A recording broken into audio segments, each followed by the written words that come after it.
evening, ladies and gentlemen, and welcome to the February 24th edition of Beyond the Headlines. My name is Colin Dowe, and I'll be serving as your host this evening. Thank you so very much for joining us. So whether you're sitting in your living rooms, maybe laying in bed, you're driving home, you're hanging out with friends, wherever you are, GBN Television, GBN Radio, or any of our social media platforms, thank you for giving us part of your Monday evening. It's an absolute pleasure always, because you're the ones that make the show happen.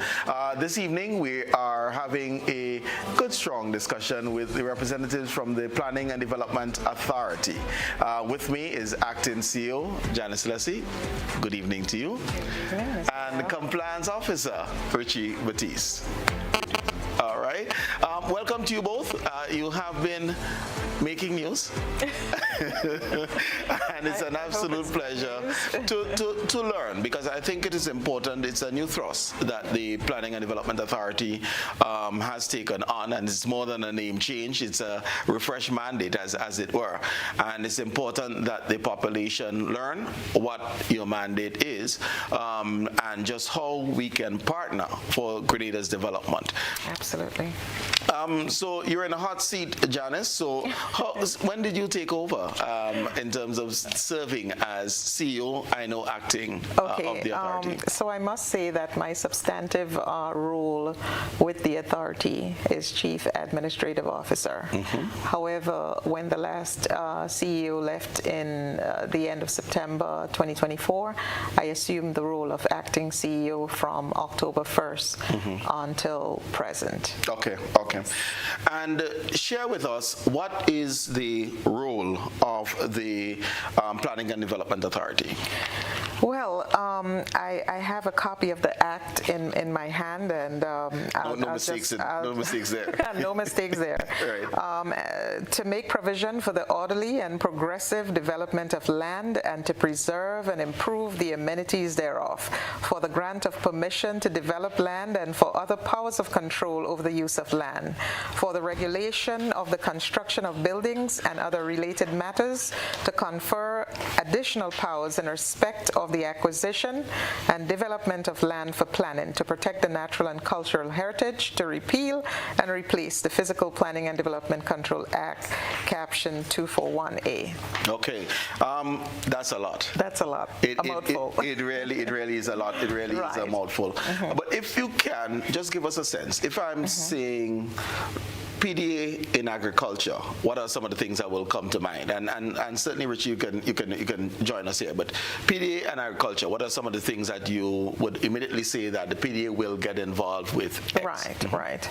Well, I should let you know that we have quite a number of stakeholder partners. Right. One of them being agriculture, especially the lands department.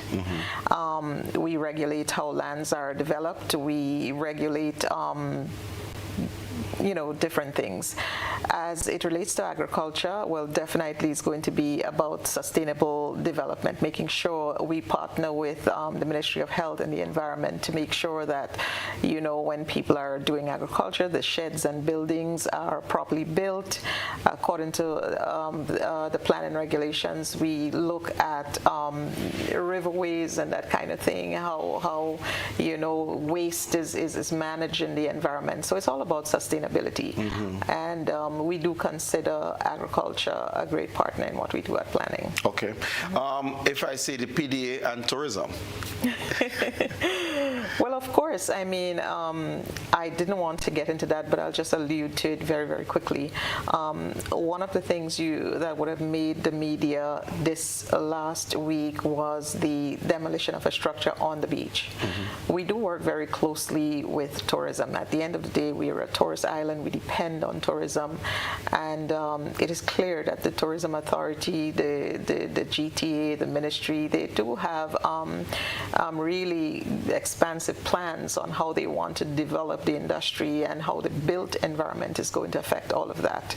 Our beaches, of course, sea sand and all of that, which we are known for as a tourist island, it has to be protected. Okay. We have to think about wastewater management. We have to think about the aesthetics on the beach. We have to think about when one person does it, then it just ricochets like a virus. It just goes crazy and so on. So we were very, very concerned about that. that particular.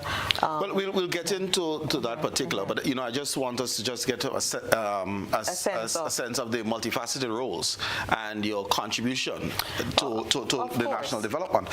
If I say, for example, PDA and the food industry, and I'm thinking in particular here of these informal sales outlets that pop up all over. Absolutely. And I'll probably let Richie deal with that particular issue. Good night to the listeners again and viewers. But this issue in particular, where people just go ahead and vend all over the place, that is a serious issue. You have health restrictions with that and planning restrictions. Planning in terms of parking, in terms of closeness to the road where people set up their stores and so. So that is a serious issue. Then the issue about foodborne disease. Who knows what happens behind closed doors with these outlets? Most of them doesn't have running water. Most of them doesn't even have electricity. So storage of food is a key component of what you have to do. So at the end of the day, you just cannot go ahead and just set up a shop, a parlor, whatever on the side just to sell food to people because you want to earn a living. Right. Nothing is wrong with earning a living, but just do it the correct way. Okay. If I'm to say PDA in industry, so whether we're looking at the manufacturing industry or if I'm just to think of garages as an example, should we be in contact with the PDA before setting up a garage? Yes. Recently, garages has been a very, what could I say, a public nuisance. The police is complaining, everyone is complaining about garages. How you treat the oil from the garage is a serious issue. For instance, guys just take oil and dump it into a drain. We go into our rivers, we go into our seas, we go into our public spaces. So garages is really becoming something that you doesn't want happen in the way that it's happening. It should be something that's regulated. If we don't catch this thing early, it'll be a total devastation. Okay. Janis, are your functions limited to government lands only, or is it private lands as well? I mean, all lands in Grenada, whether it's public or private? I would say every single square inch of land in Grenada. Okay. The Planning Authority has jurisdiction over enforcements and compliance. Okay. The power of enforcement. Share with us, within the capacity, what are the powers of enforcement that are within the capacity of the PDA? Enforcement is our greatest help to regulate construction or development. For instance, if someone goes about doing something without planning permission, that warrants enforcement. Even if you have planning permission and you divert from the planning application that you have, that also warrant an enforcement. It's valid for 28 days, but planning could take steps before that to remedy the breach that has taken place. So just share with me, I'm doing something without permission or with permission and I'm deviating. What are the steps that the PDA can take? Well, we can take two steps. We can ask you to demolish the structure or take you to court. Okay. So, and what triggers one or the next? the one that the low-lying fruit is something that is right on the edge of the road. We know for sure we will not get planning permission. Right. So this is a no-no. So with this one, we can demolish that one instantly. The one that you can regulate a bit and downsize it, whatever, and then we can consider it. This one, you can take that one to the court. We can have a fine up to $50,000. And every other day you work after the enforcement has been served, you'll be charged $1,000 per day. But this one is a more lengthier project than this. So what is the typical time frame from identifying a violation to acting? And then after that notification, then what are the steps? It's about 1 week. When we spot something, the officers normally comes out and give you a warning letter because the enforcement is much more of a tedious process. Right. The one letter is done in-house one time. Right. So this one we can survey that within 24 hours. But the other one takes about a week to get to you. And then you have 28 days to remedy the breach. If you fail to do it, then we can take the steps, moving ahead, either demolish or send you to court. Okay, so PDA is aware of a breach. Within 24 hours, they can cite you through a warning saying that you are in contravention of the act. Yes. If you continue, is my understanding of what you're saying, then you get an enforcement letter is what's coming, which can take about a week to hand off. Yes. Okay. How long do you have to comply from warning to acting? before you get that second letter, which will be more forceful. Can I interject here? Sure. Usually, what I want the public to understand is that our thing is to try and, as much as possible, not to do enforcements, because enforcements are legal. So basically, we try to go out there, we hear of a breach. The first approach is to really go and speak to the individual and kind of get them to become aware of the breach. And quite often they say, okay, I wasn't aware that I should do this and that. And what you would find is that Richie, the compliance officers, they would have a good conversation. And if that person is willing to comply, then we will inform them, okay, this is what you need to do. You need to submit an application, or you need to do this or that or the other. And once they are willing to do that, we take a softer approach. We might give you what a warning letter, which is not in the act, but it's something we do in terms of just extending grace if the person is receptive and respectable and all of that. But when you get to a situation where people is like, oh, they're just they're not listening, they're very aggressive, they don't care, they make it clear that they're going to go ahead, whatever, then we have within the act to do the enforcement, and the enforcement is really a legal document. Typically, we give them 28 days, right? And after that 28 days, we have the choice of either demolishing or taking the situation to court, right? Okay. Court, as Richie rightfully says, it's a drawn-out process. And like I say, people can be charged up to $50,000. I mean, it's costly as well, and the public has to recognize that as a new statutory body, we're not selling a product. We depend on government subvention. We have about 11 between the development control officers and the compliance team. We have about 11 officers, and they have to cover the length and breadth of Grenada, Carriacou, and PT Martinique. Right. And they work very hard, but at the end of the day, we do have limitations in our responses and things like that. And I know that we do fall under some criticisms, but sometimes we literally have to decide which issues are more important or more urgent. And sometimes we have to advise members of the public that, listen, this seems like a civil matter that you may literally have to personally take someone to court. I mean, you would not believe the amount of complaints we get on a daily basis. Okay. Do you have any attorneys as on your team? We do. In fact, before we became a statutory body, the Attorney General's office would have been responsible for taking matters to court on our behalf. Right. But once we became statutorized, we now have a private attorney that we work with. Yes. So you don't have an attorney in-house, but rather you contract a firm that you have on retainer. Absolutely. Absolutely. Okay. Okay. I wouldn't say elephant in the room.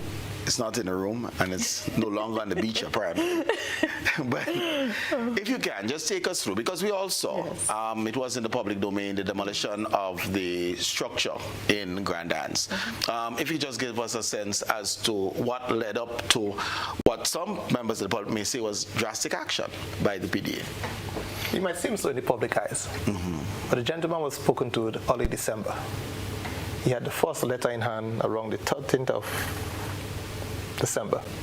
The warning letter, he got that. All right. And enforcement notice was served after the case continued. All right. We gave him an option to come and sit with us in PDA. Instead of that, a lawyer wrote a reply stating that the gentleman is existing there for a certain amount of time, and he thinks that he should just allow him to go ahead.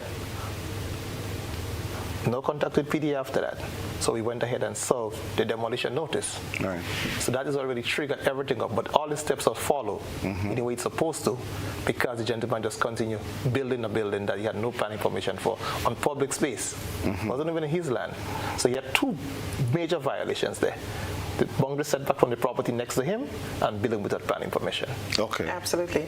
And again, I saw the the different opinions as it related to that matter. And I must say, we were satisfied that the public response seemed to have been in favor of the action we took. But there are still some dissenting voices that actually felt, kind of sorry. It's always the poor man, the bread and butter. And I mean, I know the individual personally, and it literally broke my heart that we had to do that. And so I have to say that it was nothing personal. It was not an attack on the poor man. It was about preserving our environment for our people today and in the future. It's all about back to sustainable development and making sure that we protect that heritage, and that kind of thing. But he was warned. We did everything in our power.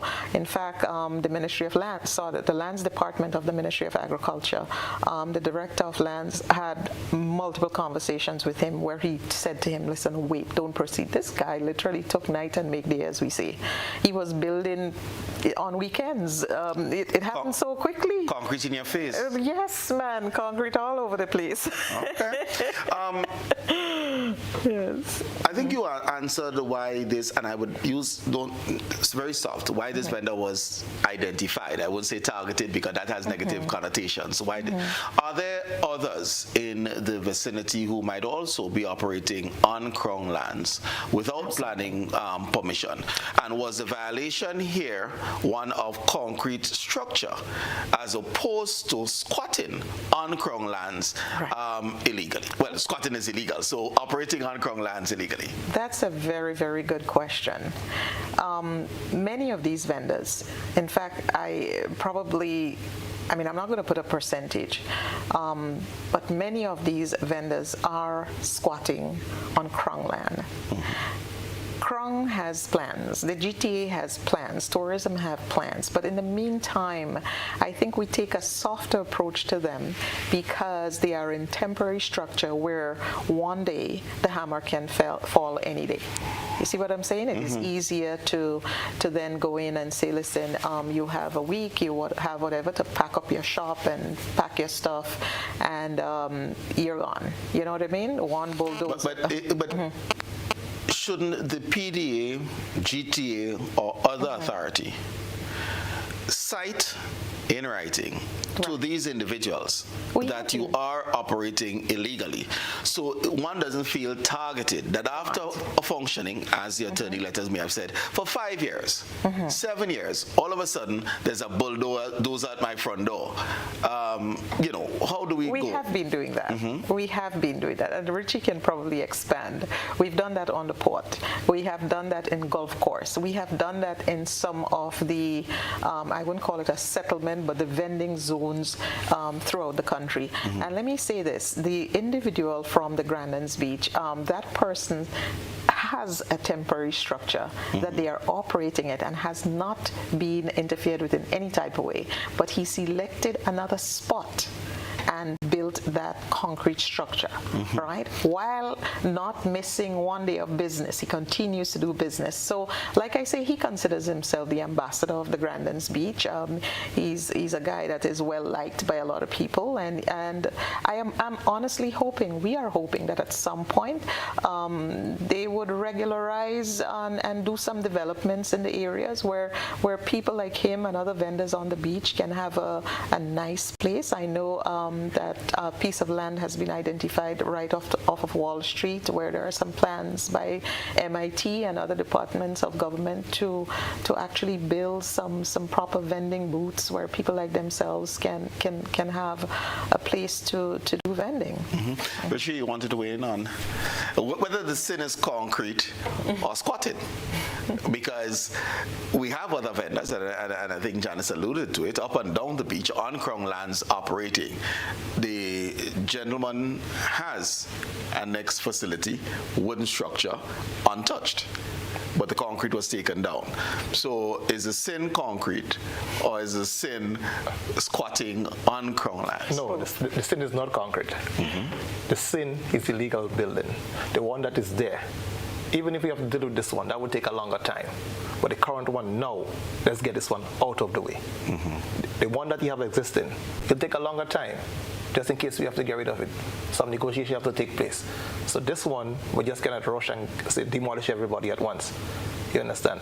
Planning has to be considered also, and speak to them, dialogue. But this one that you just went up and built, no regard for the law, this one we had to take a different approach. Yes, yes. Okay. We had to save face on that one. I mean, if we allowed that particular thing to happen, 2 stories, my understanding is that the gentleman was going to live on the upstairs and have his business in the downstairs. We have an issue of wastewater management, sewer situation there. And like I say, we have this monkey see, monkey do kind of thing. Could you imagine concrete structures started to pop up all over the grass? I mean, it was, we had to take care of that. Yeah. Understood. Quite often we see stickers placed on buildings and structures. Wear and tear and weathering deal with the stickers, and nobody deals with the actual structure. So, you know, in some cases, the owner will pull off the sticker. I've known that to happen. But in other cases, weathering takes care of it, and there's no action.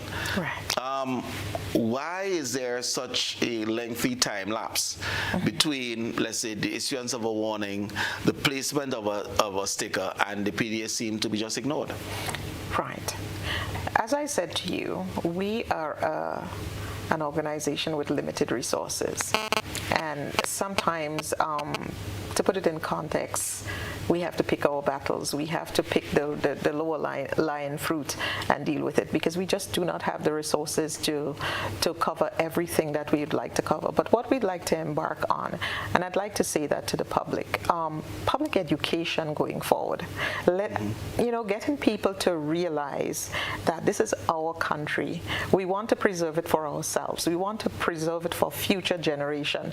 We want you to feel as if you are a stakeholder in everything that is happening. And it's not the PDA against the public. It's us working together so I feel like going forward, once we begin this educating people and letting them understand, when you build a dilapidated structure on the side of the road, it sends a message that we are a ghetto kind of thing. You know, there is even security issues. I'm talking. Let's go back to the port, for example. I've heard reports from the Port Authority where people are sending containers and barrels and the hard-earned stuff. You know, it's getting sometimes hidden in these little structures, and it just disappears. You know, you get home where you're supposed to have 10 boxes, and you find out that you have. But let's have a conversation on Port Highway.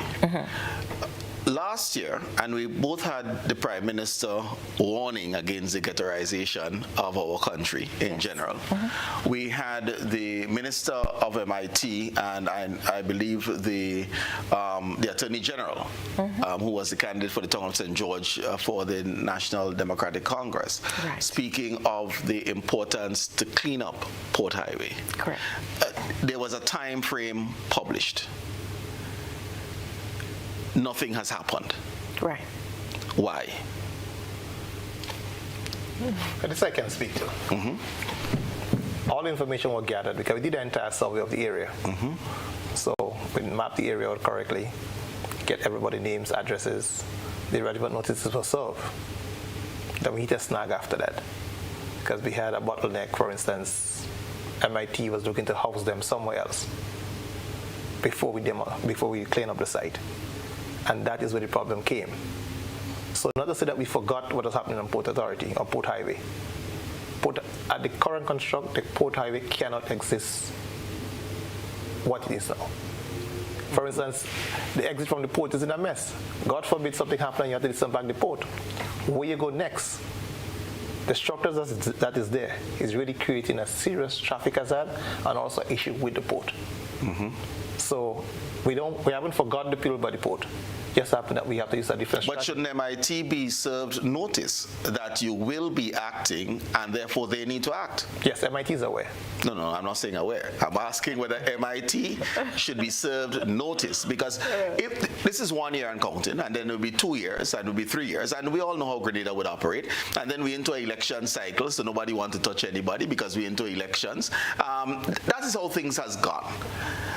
So what can the PDA do to speed up the work of MIT in order to ensure the safety, the health and well-being of the population, both in terms of the vending as well as the pressure, blood pressure, because traversing that area, 11:30, 12 o'clock, lunchtime in the day, is problematic, right?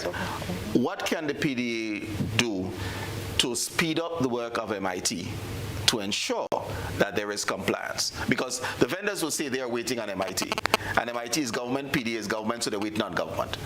So I'm going to ask you a question, Mr. Dowe. I know I'm not supposed to be asking you questions, no problem. But do you feel as if the government or MIT has an obligation to find alternative accommodation for all of the people on the port?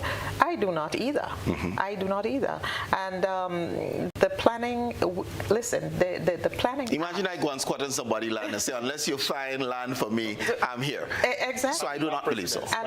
And this is what we are confronted with, that belief that the government is somehow, our planning is somehow responsible for relocating persons who they were told in many cases, not in all cases, I wouldn't say that at all, but in many cases that you ought not to be there. We have seen that over the last couple of carnivals, right? All of these little structures go up and never come down. And right now they're literally almost up to the gate of the college. Correct. And what can we do? I can tell you that the Planning Act is very strong. And if we are to use the full extent of the act, the power that the planning authority has, there is going to be a lot of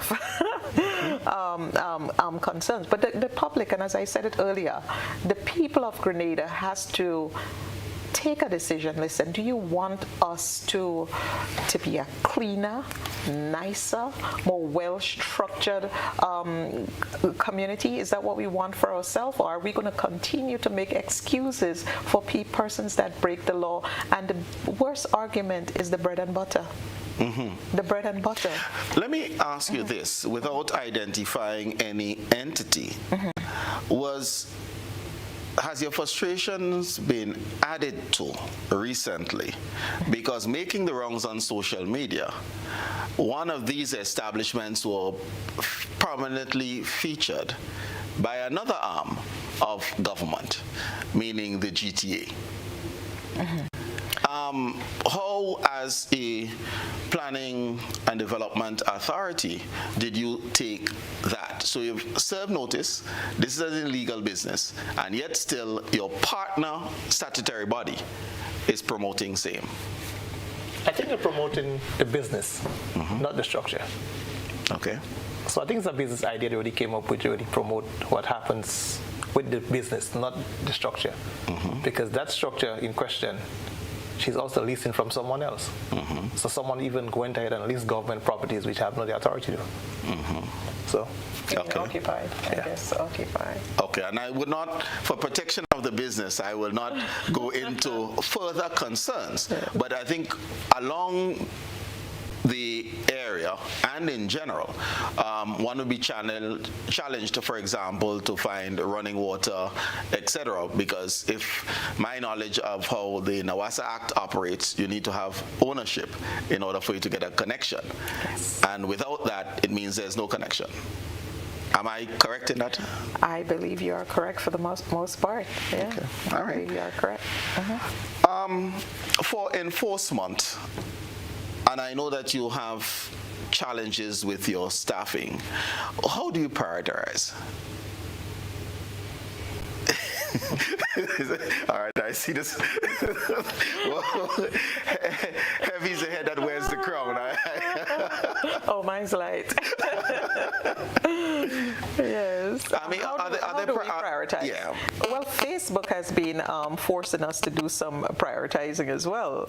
I mean, just over the weekend, there was something that was highlighted going on down there in Lansopede, and I must say that. Well, I would certainly want to get to that one shortly. Yes. So we note public outcry. Public outcry. Public outcry is one. But as an authority, before there is that public outcry, because you have many complaints that come in almost on a daily basis. Yes. Having accepted that, as you look at the slew of things, how do you say we are going to Grand Bras as opposed to going to Belmont? Okay. We're going to deal with this industry as opposed to this one today. How do we go about that?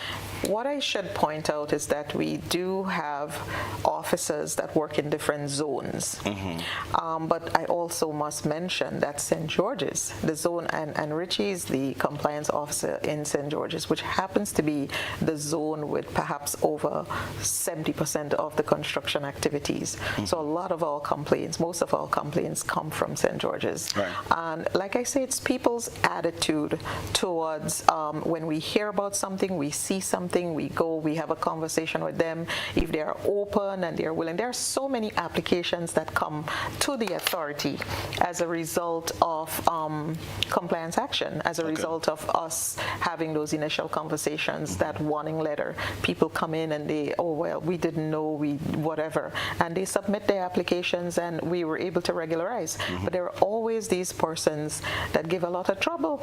Okay. They give a lot of trouble. So would you say, from the last census, we saw an explosion almost, so not in terms of the population, but the rearrangement of the population, and population increases, parishes of St. George and St. David. Right. Are you saying that those are the areas, likewise, following the people, you're getting the complaints? Yes. Okay. Yes. Because most people from the north who get a job in the south, especially in the hotel industry, Right. they're not going back to the north except on the weekends. Right. So most likely they have to shack up somewhere in St. George's. And that is that putting a lot of pressure on the system now. For instance, the issue with the buses. You see everybody late in town at night. Right. That also contributes because nothing much happens in the north compared to the south. So even infrastructure down here is even forced on bottleneck. It's strained. So, Okay. All right, it is time for us to take our first break. So viewers and listeners, we'll take our first break and then we'll be right back to speak to Richie and Janis and the work of the Planning and Development Authority. See you shortly.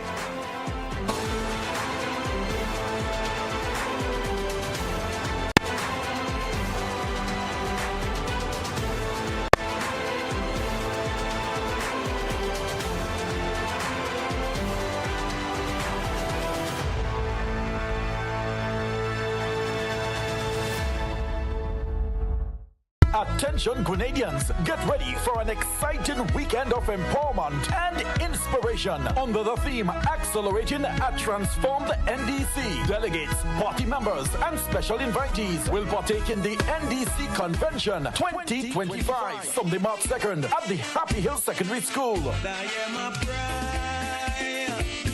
After the convention, everyone is invited to our sensational rally at the Bushes U playing field starting at 4 p.m. Be inspired by our distinguished guests. Hear from Prime Minister Roosevelt Skerritt of Dominica, Prime Minister Philip J. Pierre of St. Lucia, and our very own political leader and Prime Minister Dickon Mitchell, and more. Organize your transportation and walk with your flags, bandanas, drums, shells, whistles, and head down to Bushes U to be part of the transformation. Cause I believe in the truth, and I just wanna live good. Unlocking opportunities, Excel leads the way in digital advancement every single day. Fair internet access for all to share. Transparent billing with consumer care. Excel 3EC bill safeguarding our rights. Net neutrality, consumer protection shining bright. Mobile number portability available to you. Switch providers seamlessly. Keep the number true. Excel 3EC bill promoting fair play in the digital world. Every single day, affordable services are important for all. Through the EC bill, there'll be progress overall. Excel and the NTRCs connecting our communities. Excel and the NTRCs digitally transforming our space together. Get value you'll love only at Quartz. With huge savings on select mattresses, mobile phones, and TVs. You'll also love our new arrivals in furniture and appliances. Plus, when you shop, get a chance to win great prizes. So come in, shop today, and pay later with Quartz Ready Finance. Get value you'll love only at Quartz. Bringing value home. Offer ends February 24, 2025. See store for details. Have you heard about the new Softweave bathroom tissue with total hygiene? As hygiene and safety have taken center stage, our bathroom tissue is now manufactured with 3 different technologies to offer the best protection for you and your family. UVC light technology for a safe and effective disinfection process, eliminating 99.9% of microorganisms. Also, production at high temperatures, killing all types of germs and bacteria. And it's pH controlled with delicate fibers to prevent irritation for even sensitive skin. Softweave Total Hygiene Bathroom Tissue, available in supermarkets and shops island-wide. Visit Softweave Caribbean Facebook or Instagram pages for more information.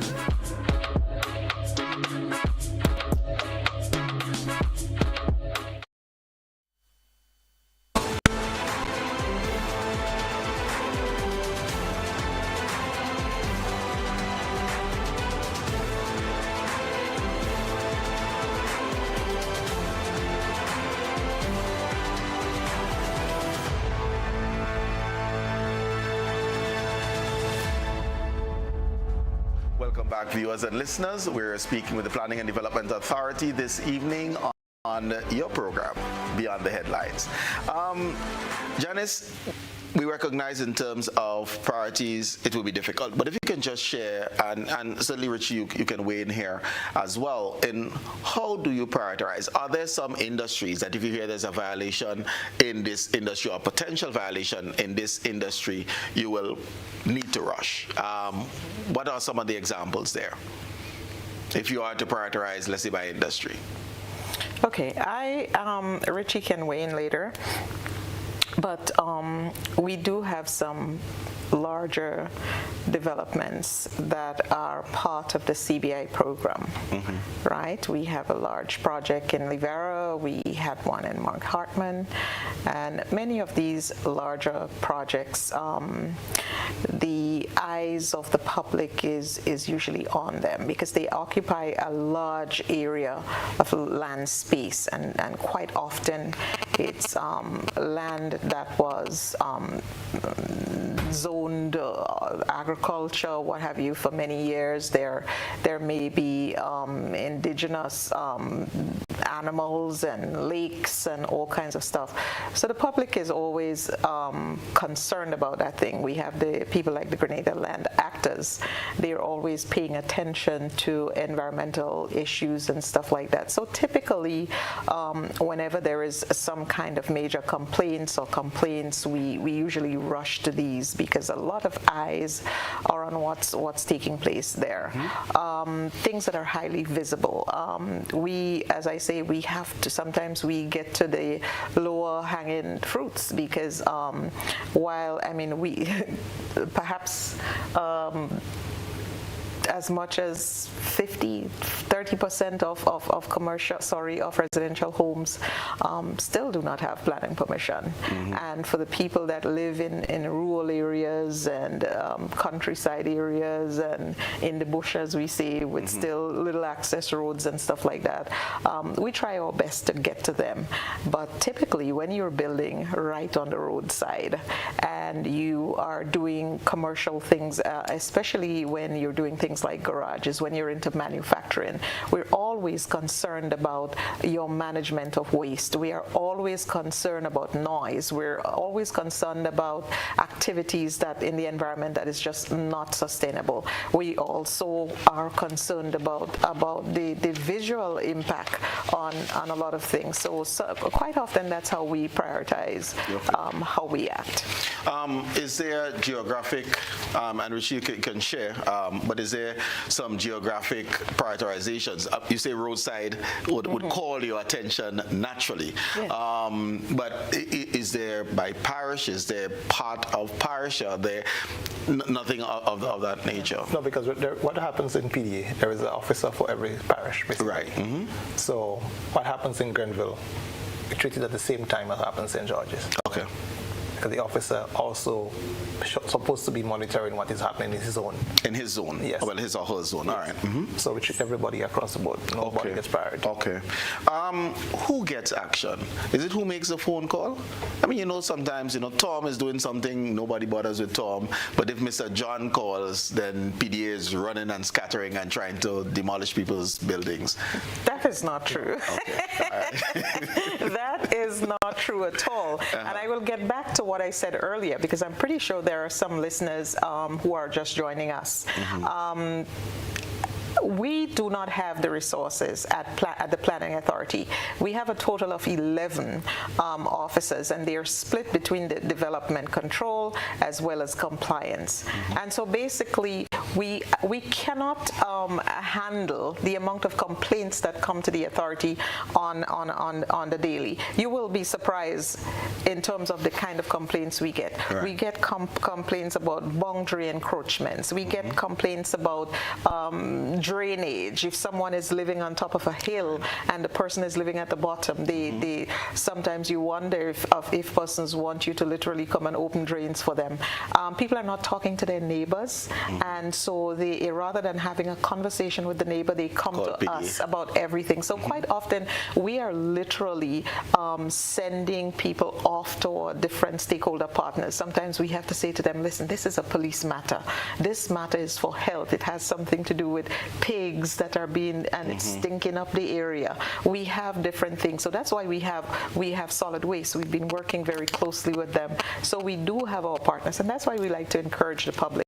When you're not sure, just come to the PDA, have a conversation with us, and we are going to give you the best advice. And it goes back to also what I said earlier on about public education. And going forward, like I say, we have an obligation to really make sure, because during the break, I literally took a peek at some of the comments that persons are making. And it is clear that there's a lot of misinformation, a lack of information out there. And we take full responsibility for, because I mean the good thing about it is that as a statutory body and as a quasi-government establishment, we do have access, to GIS and to shows like yourself, and I think we do have a responsibility to really educate and put information out there where persons are going to become aware and feel as if they too have a responsibility to uphold laws and so on in order, and to make sure that we have a well-structured development landscape. I'm basically hearing three things. One, pride in country. Yes. Two, learn the regulations, please, so you can be compliant. Yes. And three, if you see something going awry, say something. Say something. All right. Yes. Richie, do you have something to add on that one? Just to explain a bit further what Ms. Lessie just said. Planning is not the enemy. If you see something happening, approach PDA. We can give you the best advice that we can. So don't stay in the back and keep bashing us, because it goes both ways. If the public complains, that shows something is not right. Right. Like as officers is outside there. So if you see us, approach us, then let's see what we can do. We have to work on it, and good enough belongs to all of us. Right. Okay? Okay. Exactly. There's some areas of concern. So I am driving along the Grand Anse Road in traffic, of course. And just before approaching the area by the upper room of the Catholic Church, so if we come back probably about less than 100 meters, probably just past the Dubeset residence or thereabouts, there's a retaining wall. Well, I'm not sure if it's retaining anything at this point, but it is a danger. And I'm also seeing a PDA sign on that wall that seems that it may come down. Explain to us, why is there a sign on a wall that is of danger to the public as opposed to the wall being taken down? Well, the sign was placed for public safety.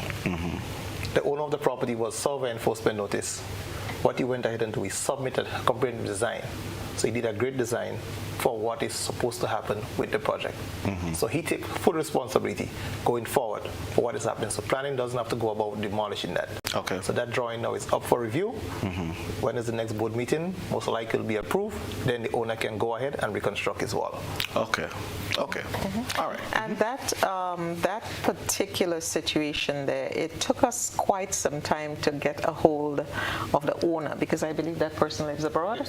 And so it took us quite some time. And if you were to examine that wall, it is holding up an entire bank that could be as much as 30 feet high. Right. And then a house at the top of that. In these kinds of situations, for the sake of discussion, if we were not able to identify the owner, this would have had to be something that we do collaboratively with the Ministry of Works. Okay. So we definitely would have had to engage the engineers in the Ministry of Works and go as a project with Works. Okay. Go ahead. Because as much as you see the wall, it looked like it would fall eventually. But the worst case scenario, if you remove the wall, what happened to the house next? Right. The good thing that the owner came forward, so he's working along with the owner now to regularize the development. So it's easier now to move forward. Right. And the importance you're citing of conversations. Yes. Because you need a solution. You can neglect the wall, but you lose the house. Yes. Eventually. So that's important. Another area, stopped in traffic. So, Before you go ahead, though, I just wanted to highlight another area, another wall, going up. What do you call that place over above the Queen's Park? The gravel hill? Dowe. There is a Mount Rush? Mount Rush. There is a huge wall in that area, and sometime during the course of last week I was called, and basically a plan was submitted also for to remedy that situation there. And when we have things like that, we have, although it's just the board are the only persons that can make these types of decisions in terms of approvals. Right. And so forth. But sometimes we have a process. The board has meetings every 30 days, Okay. right? Every month, once a month. However, there are times when we have a expediting process. We call it a round robin, where when there are things like falling walls and things that must be addressed with some level of urgency, we do have that internal process where we can get a quick approval. These submissions comes with a recommendation from the compliance officer, I would imagine, or does the membership of the board have the capacity to make a decision on these technical areas? No, our in-house engineer does the certification on our behalf. Okay. So Okay. in-house there is an engineer work for PDA who assists us in that regard when it comes to design and review. Okay. Okay. So the owner. So the owner comes up with a remedy. Yes. The engineer will review and make a recommendation to the board for approval. Yes. Okay. Okay. All right. Sounds good. In traffic, bottom of Church Street, I'm waiting on the light, and right where the police officer, the traffic warden stands, but foot of Granitang Road, as it were, that wall seems as though it's going to come down as well. Where are we with that one? Yes, the PDA, we are aware of it. Recently, our compliance officer and the Ministry of Works did a site visit to ascertain the structure, and so now is about moving forward, which is the next step to solve, or if we cannot find the owner, take it down. But this one is really But isn't that part of our heritage site? I mean, I don't know, there would be at least one private owner, might be the Roman Catholic Church, where Huggins head office was. But then we have that whole site. So coming down from the fort, that array of buildings going down to the Antley's Hotel and the museum is part of a heritage site. So I would like to think that government has some responsibility there. Absolutely. As well. Absolutely. Yeah. This is not a simple, there's no simple solution for that one. It will take a collaborative approach. I mean, a lot of engineering as well, because right above that wall is a relatively new structure or a remodeled structure. So this is something that's definitely going to take a collaborative effort, but someone has to take the lead, and it appears as if that might well be the planning authority. Okay. along with the Ministry of Works. Yes. I don't know if this falls within your ambit, but let me just ask, the carnage. The trawlers on the carnage, I will deliberately start with those because there was an announcement that they should have been relocated quite some time ago. They're still there and seems to be in increased numbers. Does the planning authority's authority end where the sea meets the land area, or is this something that you can be involved with one of your partners, whether it's Grenada Post Authority or otherwise? Yes. The PDA have some mandate also, but water rights belong, when it comes to the sea, belongs to Port Authority. Right. So we can walk around with them and see the best way we can remedy the situation. Because I know it's an economic factor also. The folks on the carnage might be complaining after the boats are gone, but let's sit at the table and discuss it. We cannot do it in isolation. Right. So government have to come up with a plan together with PDA. Government mean who are the office. Yeah. Let's see the best way we can work this thing out. Okay. And, and I hear this, and Janis, some of these offenders, and it is an economic issue as they try to ply a trade and earn a dollar. Some of them may or may not be registered as businesses, and probably likewise not paying their fair share of taxes. They leave a burden on the national purse if they clean up the sewage, everything else is with the public, but they pick up their money bag as it was and walk at the end of the work day. How do you get the public to understand that what your work is really operating in the public good for all of our benefits, one, and two, every businessman or businesswoman ought to be paying their fair share and contributing to the public coffers for our development? Wow, that's a difficult one. The carnage is very interesting as it relates to the boat owners and that type of thing. I really don't know. I don't think the planning has a direct mandate for that one, but I mean, I see the cracked sidewalks. It's getting deeper. I see the ropes that are crossing the sidewalks and people are kicking them and falling in the water and almost falling in the water. I see in front of that new, or where the new police station is going to be I see one guy started there with one old refrigerator and a basket selling some things there, and now when you pass, it's like a garbage heap of old refrigerators. I counted about 4 the last time. The carnage is literally due.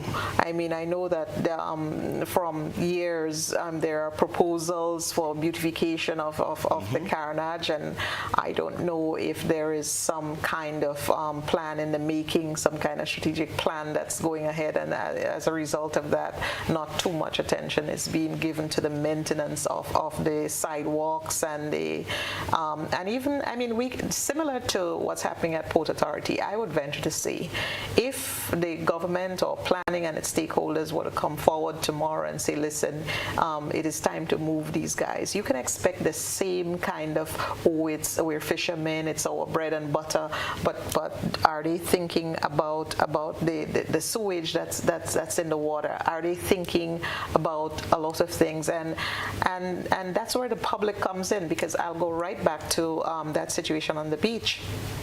If we did not do our PR in advance by putting out a well-informed press release, so that persons would have known the story prior to us taking action, this could have escalated into a very, very ugly situation against not just the planning authority but our government as well.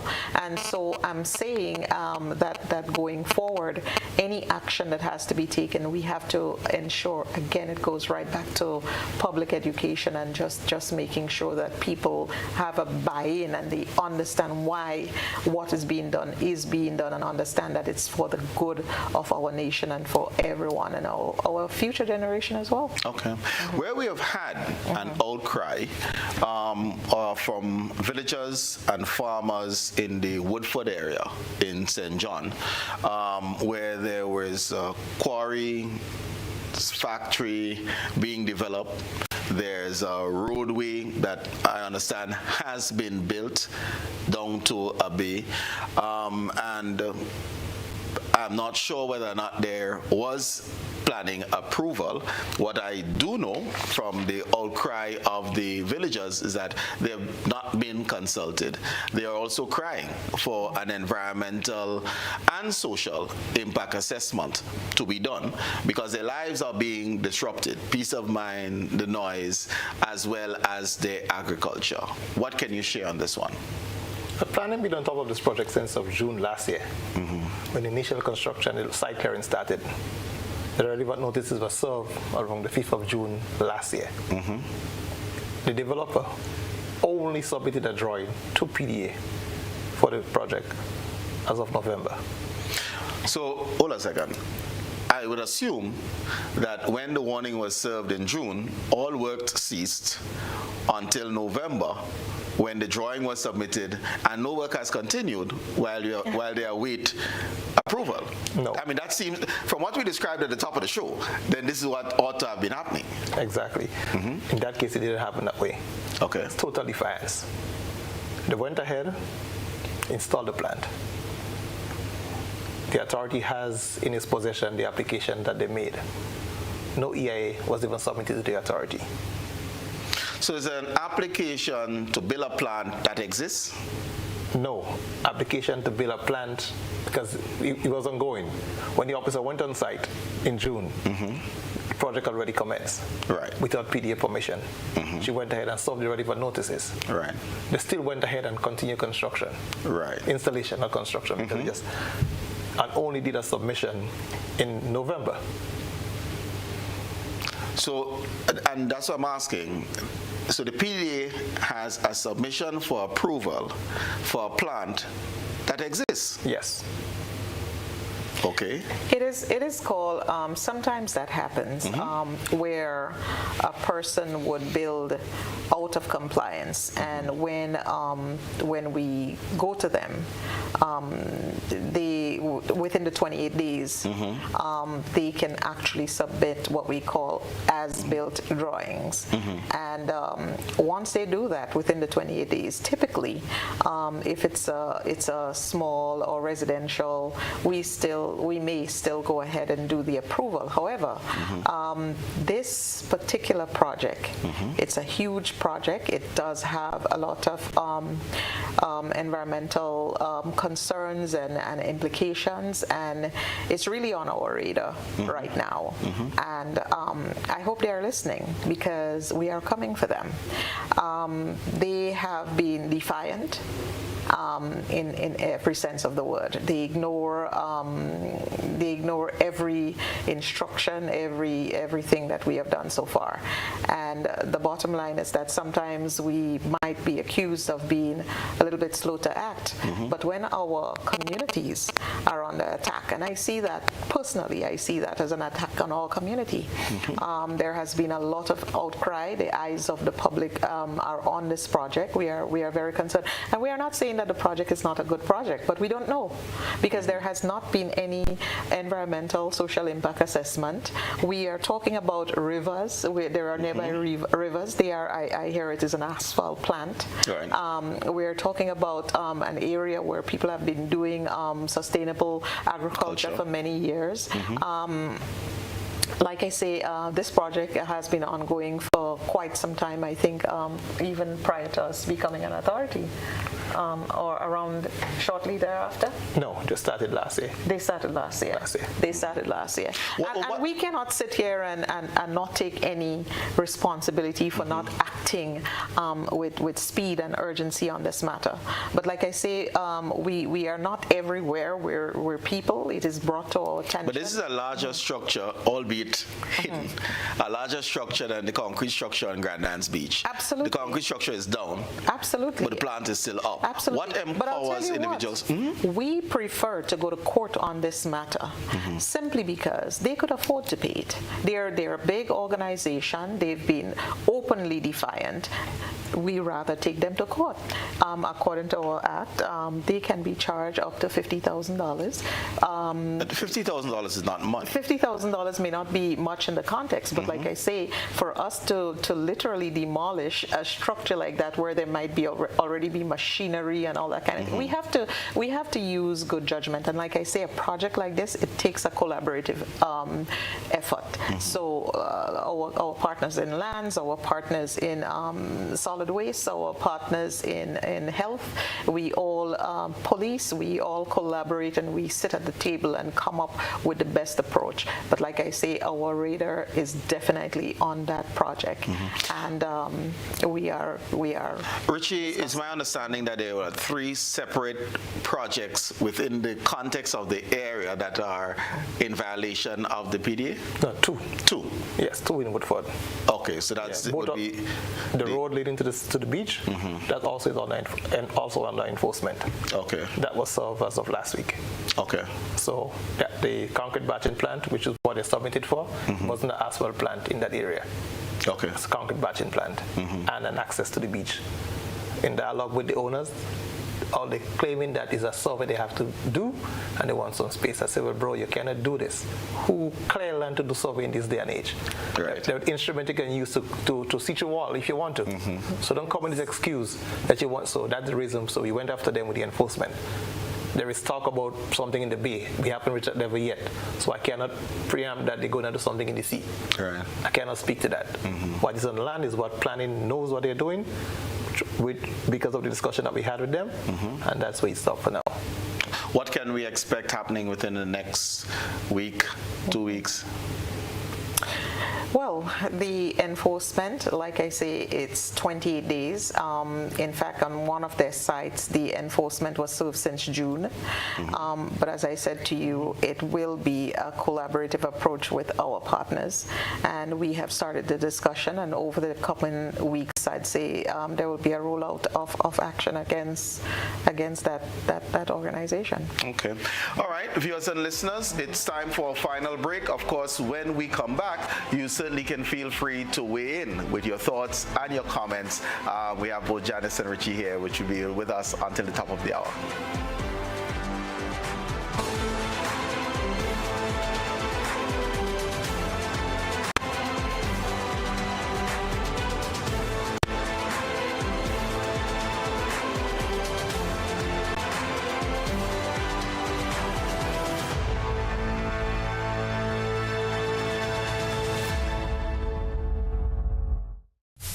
Attention all track and field fans, the race is on and history is being made. On Saturday, March 1st, the Kirani James Athletic Stadium comes alive yet again for the Charlie George Classic. We honor a true stalwart of Grenadian athletics, Mr. Charles A.R. George, the longest serving president of the Grenada Athletics Association. Watch the best of the best go head to head in sprints, distance races, field events, and thrilling relays with top clubs like 473 MVP, Ace, Fusion Athletics, Velocity Track Club, St. David's Track Blazers, and more. The excitement kicks off at 10 a.m., so be there early. Witness the speed, the strength, and the passion of Grenada's finest athletes. This is more than a meet. It's a legacy in motion. The Charlie George Classic, Saturday, March 1st. Be there. Mobility, a common theme woven into the very fabric of human history. From ancient wanderers to modern explorers, our instinct to move, to seek something greater, and to grow has always driven us forward. Imagine a journey into pathways of boundless opportunities and endless possibilities. A collective future where the vibrant rhythms of the Caribbean, rich culture, and welcoming community create unforgettable experiences. Beyond citizenship by investment, we believe in our collective investment of time, resources, and energy that fosters innovation, creates jobs, and enriches lives, driving the growth of an entire nation. The Investment Migration Agency Grenada boasts over a decade of exceptional service and remains committed to guiding you toward global mobility and economic freedom through investment. Your journey becomes our shared story of progress and prosperity. This is an invitation to be part of something greater, something enduring. Begin your journey at imagrenada.gd. IMA Grenada. Unlock the possibilities.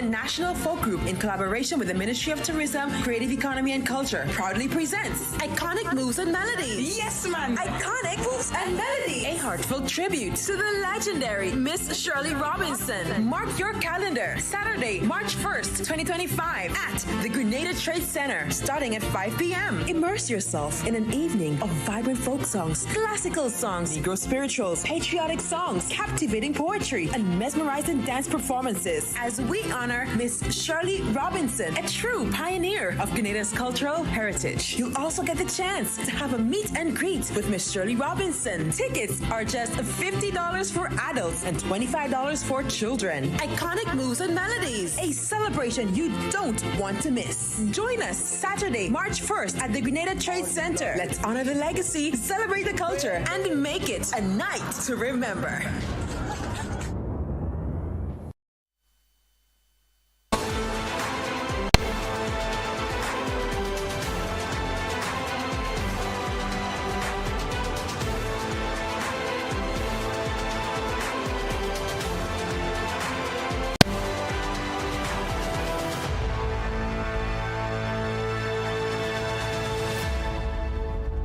Welcome back, viewers and listeners, and we're talking with the representatives from the Physical Planning Unit, or Authority they are, but we do have our first caller online. So good evening, caller. Go ahead. I look as though we lost that one. Part of the mandate of the Planning and Development Authority is the protection of natural and cultural heritage. We pride ourselves as Grenada, and what does that really mean when we speak of natural heritage, when we speak of cultural heritage, and that mandate of the PDA? Well, first of all, let me just kind of define what cultural and natural... We have the caller online, so let's just take the call. Good evening, caller. Welcome. Hello, good night, Mr. Dowe, and good night to your esteemed guests. Good night. As someone who have over the years, over 30 years, trying to encourage some form of law and order in this place, I'm a little bit encouraged at the sentiment being expressed and the intention, and I hope we will move in that direction. Because both at the macro and the micro level in Grenada, there's a lot of problems. We have had a situation where the country have had to go into expense because when the former physical planning division had given ruling or instruction, it was overruled by politicians. I hope that you folks would not allow that to happen in this time and let the law and order, the rule of law take place. Now, my organization took up the issue of the situation on the West Coast, so I don't need to elaborate on that one. But we have a problem among householders, and I'm glad that the lady talked about some people don't even talking to each other because of situation. Some people are suffering because people think they can do what they want, including in government projects where, for instance, housing. I live in a place where there was condition on the occupation of the house, and people are doing everything altering the house.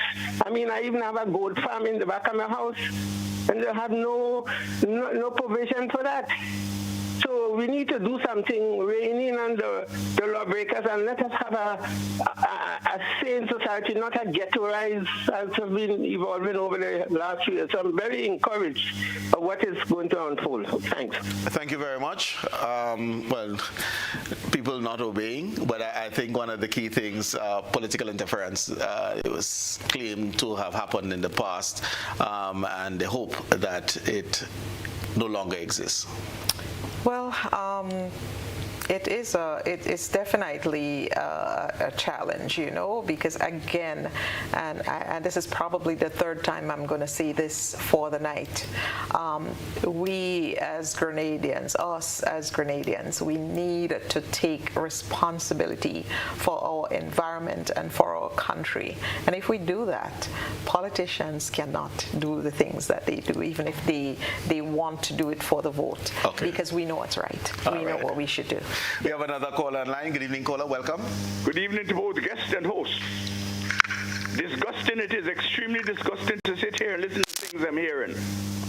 Just imagine in this here a country claiming to be a politically independent and sovereign nation states, we have these things, we have these things happening. Foreigners coming in establishing plants, namely asphalt plants, concrete mixing batching plants, equipment coming in through the port, through the customs, I suppose, legally taken to the place, mounted. And after all that has been done, we now recognizing that things are not in the way they ought to be, and there's no authorization. You people should be fired, with all due respect. You should be fired. You're not doing your job. You outlined the first question as I end here. You outlined all the authority that act gives you. And you let all this happen. We're in a bad way, dear brothers and sisters. We're in a bad way. Constituent Assembly now to revamp this country with a new constitution. Thank you very much for what it's worth, sir. Thank you very much, caller. Well, caller expressing his frustrations on this happening. In recent times also, but let me just get back to the cultural, because you're about to explain what it means. So go ahead and do that. Well, when it comes to heritage, cultural heritage, we think about things like our music, our art. When we talk about our history, we think about the old structures around the country from days of slavery. We're talking about the copper things we see everywhere. When I say copper, I'm talking about the big, what do you call it? It's made out of steel that people used to do farine and all these kinds of things about. We're talking about wells, we're talking about carib stones, everything, all of these. And of course, it falls under the ambit of the Planning and Development Authority. Yes, and we do have a mandate to set up and to ensure that the National Heritage and Cultural Committee is established. Okay, yes. All right.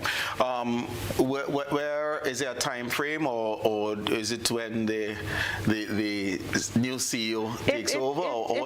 It should have happened already, but I'm pretty sure that when the new CEO comes in, it will definitely be a priority issue. Okay, I'll come back because there are a couple of areas that I want to touch on, but we do have a caller online. Good evening, caller, and welcome. People used to do charring and all these kinds of things.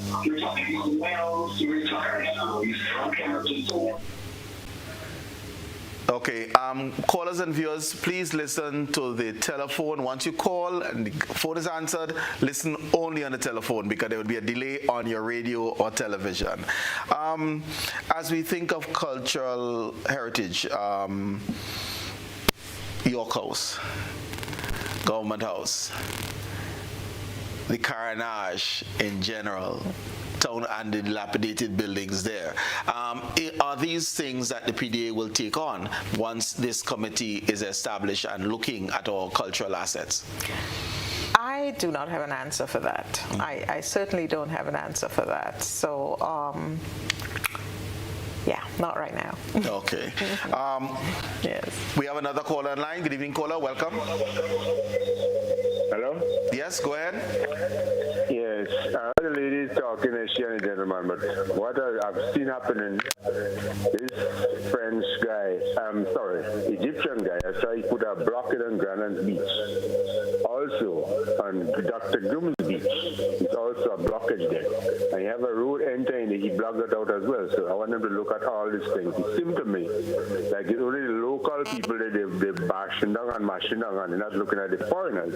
If you look at Grenada, the foreigners control all the beachfronts, and they don't want Grenada people to have it. To me, that's what I saw. Have a good night. I'm listening. Okay, thank you very much. Grandin's Beach, access to the beach in a particular area, I think is what the caller was citing. I wasn't hearing too clearly, but the one at Lansing. But yeah, this was another one that made the news recently. What really was that situation? I didn't see the outcry, but I saw a statement by the property owners. What brought this about? Well, I saw the posting just like everybody else online yesterday. So this morning, I went on site, had a look at it. The gentleman had a skip. He was throwing his garbage in, and he had a gate that he put on portion of his property. I spoke to the security guard.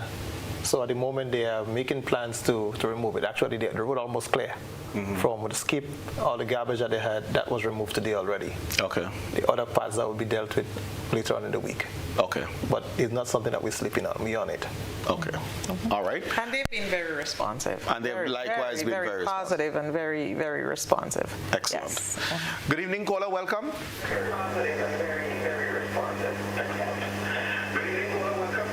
Good evening. Caller, you need to listen on your telephone and lower your television or radio, please.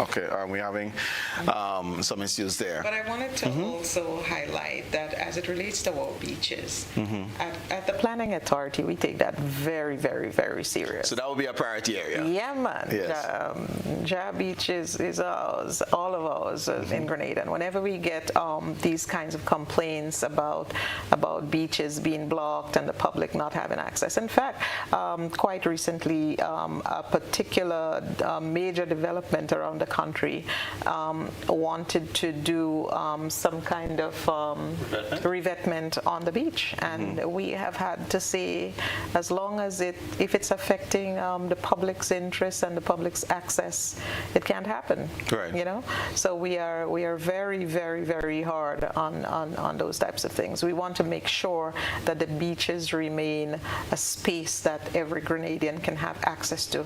Sometimes, you know, the developers on the beach, they can they use a kind of intimidation thing in that they put their chairs way out and kind of create this atmosphere as if the public cannot access. But the truth is, the public can walk right through the chairs, and sometimes we feel intimidated, but we shouldn't. It is our beach, and it is there for us to enjoy. And whenever it is brought to the Planning Authority's attention, we deal with matters like that forthwith.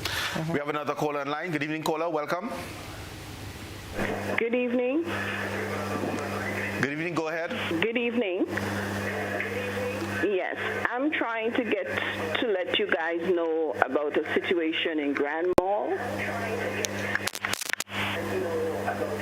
Go ahead, caller. God, we hear you. Yes, concerning the same beach situation with this foreigner that built and blocked the beach, that people are seeing a lot of trouble now to get from one side to the beach to the next.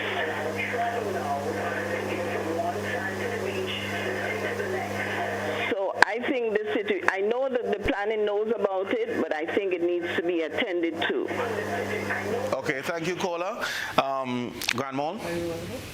No, I have no data on that. Okay, I have no data on that particular project, neither does my colleague here. I'm not saying that someone in the planning may not be aware, but caller, what I'd like you to do tomorrow is to give us a call, and if you can provide us with some information in terms of the exact location, we definitely look into that matter with a bid to regularizing the situation. You can contact us on 440-2471 or 4635. Okay, so those are the numbers. We have another caller online, so let's take the caller. Good evening, caller. Welcome. Good evening. I'm trying to find out about the houses. When you're overlooking by the Spiceland Mall, a lot of the little houses between Blue Horizon and Fiesta coming down on the hill there. Who in charge of that? Is planning or who allowing those people to build those little houses coming down the hill there? A lot of they started from top, now they're coming down to the bushes. If you look to the bushes, since in Miss Brenda Hood time, we told her about those little houses coming and it's getting worse. Now they're coming down on the other side. I remember a time a lady was walking the road there and somebody cut her hand, come from the bush up there and cut her hand, a tourist. That was a couple of years ago. So I wonder who in charge of the little house coming down over that hill there. Thank you very much. Thank you. Started off above Frequenty, now cross the crest, coming down on the Monroe side. Yes, one was unplanned development. Unplanned development. Yes. So this one also, years ago, when it was physical planning unit, we tried to deal with most of the houses on the ridge. Unfortunately, we removed some. Then some of them went and built back.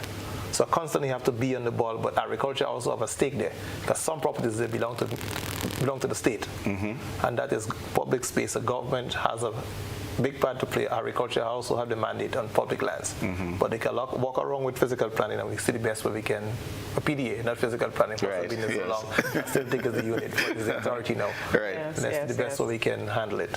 Okay. But it's a priority area. Definitely. There's an anti-squatting unit in agriculture in lands specifically, and they are out just like the PD's compliance officers every day of the week, trying to attack these types of illegal developments on Crown lands. But it's a challenge. Okay, understood. We have another caller online. Good evening, caller. Welcome. Good evening. Good evening. I'm referring to the Woodford case. And I'm curious to know why legal action has not been taken sooner. If the enforcement order was delivered last June, what happened in the 8 months since then? I know that there's been another one issued very recently, but I'm wondering why there was no action taken in between time. Okay. Can you please clarify? Okay. Okay. Like I say, we can give a million excuses as to why we did not take action. At the end of the day, I would just say other things took priority, and we were a bit slow to act on that one, but it has risen to the level of urgent priority, and that's what we're doing now, taking action. But thanks for your question. Before the next caller, if we were just to go back a little bit on the UFT, big on natural and cultural heritage. Yes. How are we going to fund the maintenance of those? Is it through partnerships with the likes of the IMA, the GIDC? Are there monies from central government saying that if you want to restore York House PDA, there is an allotment in budget? How are your operations be funded? I'm pretty sure that all of those that you have just mentioned would be considered. But the first step, like I say, is forming the committee. And with that committee, I'm pretty sure that there are going to be stakeholder partners throughout government, and as you rightfully say, the CBI, IMA, and other agencies that could be instrumental in funding the Heritage Committee and all of the projects that we have. We have another caller online. Good evening, caller. Welcome. Hi, good evening. I have 3 issues. The first one, in Tempe, right by Fortune Food, there is a garage there right on the concrete road. And I'm not sure if the physical planning unit is aware of that. But that garage there, if there is a house fire or if there is an ambulance, it's very difficult for the people in the back of foreign Fortune Foods there. So this is something I would like the Planning and Development Authority to look into. Right by Fortune Foods in Tempe, there is the garage and he parks with all his vehicles on the side of the concrete road. The second thing is that when you sit in the National Stadium and you look up at River Road, going up by Old Fort there, the houses are almost going right up to the mountain. If there is if there is an earthquake, I mean, this is very, very concerning. Is there within the Physical Planning Act that at certain height of the mountain you do not cross that tree line? Because when you do that, then you know that that affects the watershed on the mountain. So that again is another concern. And finally, we have the problem on Port Highway, but as you exit Melville Street, we have a similar problem there developing. And this is something probably, because as you enter our town, you leave our town, it's ugly. And then we have a big cruise ship port right in the middle of town. So I'm just bringing these up so that you can look into them. Thank you very much, caller. Thank you. You've heard the highlights. Very much, caller. In terms of the Gravel Hill area, I am not, I mean, most of the structures up there would be illegal structures. Richie, is there anything you'd like to add to that? Most of them are illegal. The same thing is happening in Grandans Valley. Right. People there's a real need for housing in Grenada, and I know that government is doing their part. We have the Build Back Better, we have the Chinese housing, and we still have a challenge with adequate housing. So people are trying to build like birds out of reach of planning, out of reach of Krung, the lands department. And I mean, people will always do what they can for their survival. What are some of the things that we need to look for or prepare for in terms of when we're going to build, let's say, residential homes? There are two things that take priority. Your access and your sewage system. Okay. Because if your sewage system is in a mess, everything has gone crazy. All right. If you have no access, they cannot enter your property. So first of all, you need to, proper road network has to be key for development. Secondly, your sewer system, then the building could fit. Because building could fit anywhere. Right. But if it doesn't have any access to sewage and access to move a vehicle or access to buy food, it doesn't make sense to build in there. And that is some of the problems we have with most of the unplanned development around Grenada.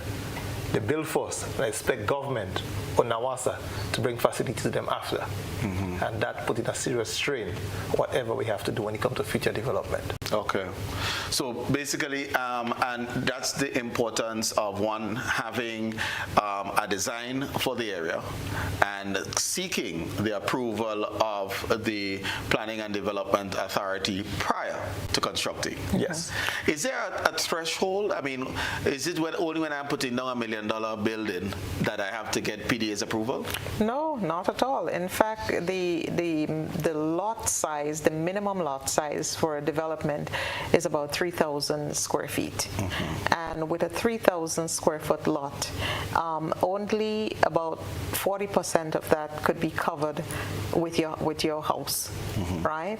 The PDA, we have specific guidelines in terms of the setback from the road to the edge of the building, the setback for fences, the setback to the neighbor's boundary, the setback of the septic system that Richie alluded to a little while ago. So we do have specific guidelines, and what we're saying to persons, to the public, if you're not sure, just come to the PDA and inquire. It requires planning permission for land development. In fact, land development covers things like excavation, because we have seen cases where people, before even submitting their plan, they clear the land. What are you clearing? We're talking about preservation of the environment. We've had instances where we have had to instruct people to replant mangroves because they went ahead and clear mangroves, and we all know the importance of the mangrove to the coastline areas and so forth. So So at the end of the day, we say, come to planning. We will give you the necessary guidelines. We are here to work with you. We are here to help you. We are not an adversary. Parking. I mean, I visited an establishment recently, and I saw at least 20 meters, which means that it was subletting to about 20 clients. Right. But I don't believe there were as many as 15 legitimate parking spots within the facility. Yes. Shouldn't the PDA take note of giving permission for such a development with inadequate parking? Because it's a commercial spot. We do. We do. In fact, was that instituted last year, or was it in 2023? 2023. 2023. We do not approve applications anymore without adequate parking. There's a certain amount of parking that, especially for commercial buildings, even households, if there is X amount of bedrooms, there is supposed to be X amount of parking. So it must be on the plan, because that is a way that we ensure that, we try to ensure that there are not the issues that you're pointing out, highlighting about parking. Okay, all right. Richie, we're quickly coming to the end of time. Certainly for this show, but we need to have you guys back because there's so much more that we can cover. But as you chat to the public, what are some of the things you'd want to highlight for the public that we're aware of, we can be in compliance with, which should make your job a whole lot easier? But the public is our gatekeepers. And it's very important that they're on our side. If you see something and it concerns you, call the PDA. We will come out and do our best to investigate the issues. Because with the public, we don't want anything. Not everything that we will see. For instance, if the gentleman who went down to Lansapin never went there, we will never know that this thing happened there because there is not a true road to the beach. You understand? So the public support is very, very key in moving forward. Because planning and the public goes together. We all are citizens of this nation. So it's very important that we all partner together in order to get the best out of what we're looking for. Okay. Janis, is a land use policy, because we talk about development, but we should have some structure. Is land use part of the charge of the PDA? And as we move forward and you give some closing comments, how do you factor that into the national development? Exactly. In fact, the PDA has in its radar the hiring of a planner. And it means that land use will be very, very important. Zoning will be very, very important. Real estate will, well, they are already partners, but they will become more important partners. We're talking about people, investing in large properties in Grenada, lands and stuff like that, without any real guidance in terms of the kind of structure, the kind of businesses they can do in those areas. So I'd say that land use is really, really important, and it is something that we are definitely moving towards as an authority. Thank you very much, Ms. Janis Lessie, Mr. Richie Baptiste, for your edifying comments and sharings this evening. And to you, ladies and gentlemen, boys and girls, for giving up part of your Monday evening with us as we discuss the work of the Planning and Development Authority. Thank you so very much for being with us this evening. Some of the nuggets: we are responsible for Grenada. So act responsibly and certainly report to the PDA to assist others who might be less so inclined in doing so. Have yourselves a wonderful evening, and I look forward to being with you again next 6 days, 22.5 hours. Godspeed. Take good care.